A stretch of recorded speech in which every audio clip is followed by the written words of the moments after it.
हरियाणा में सैनी कैबिनेट की मीटिंग चंडीगढ़ में आयोजित की गई। इसमें नायब सिंह सैनी ने फैसलों की जानकारी दी। उन्होंने कॉमनवेल्थ गेम्स में हरियाणा की पैरा एथलीट शर्मिला ने महिला शॉटपुट में गोल्ड मेडल जीतने पर उन्हें बधाई भी दी। बताया कि गुरु रविदास जी का 650वां प्रकाश पर्व राज्य स्तर पर मनाया जाएगा। साथ ही ये भी जानकारी दी कि हरियाणा में 30 लाख तक के ईवी वाहन के रजिस्ट्रेशन में महिलाओं के लिए कोई फीस नहीं लगेगी।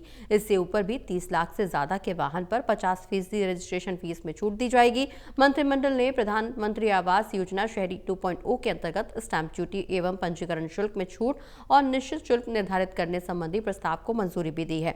ये निर्णय प्रधानमंत्री आवास योजना शहरी 2.1 के तहत पंजीकृत आर्थिक रूप से कमजोर वर्ग के लाभार्थियों के लिए 7 वर्ग मीटर तक के पात्र आवासीय इकाइयों पर लागू होगा।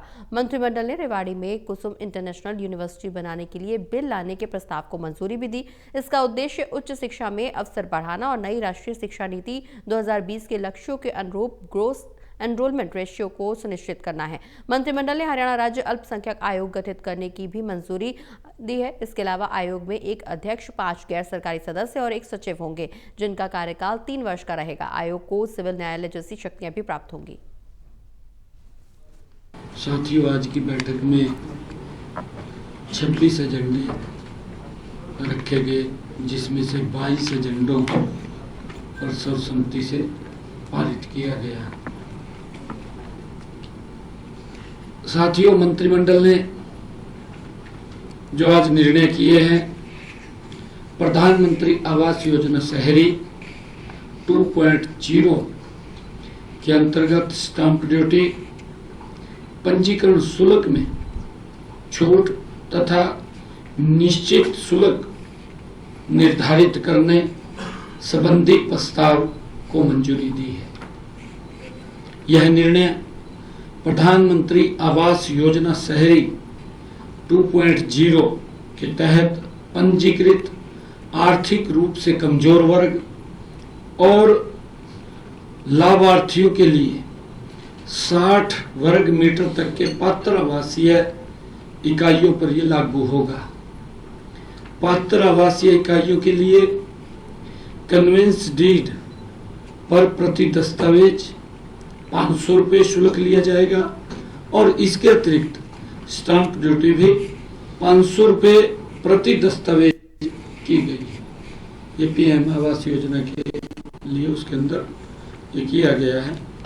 और इसी प्रकार अग्निवीर, जो भारत सरकार का ध्येय है कि सशस्त्र बलों में अपनी सेवाएं देने के बाद निश्चित अग्निवीरों को कैरियर के अच्छे अवसर मिले, इसी पहल को ध्यान में रखते हुए हरियाणा सरकार ने पहले से ही अग्निवीरों को सीधी भर्ती का आरक्षण का लाभ दिया है।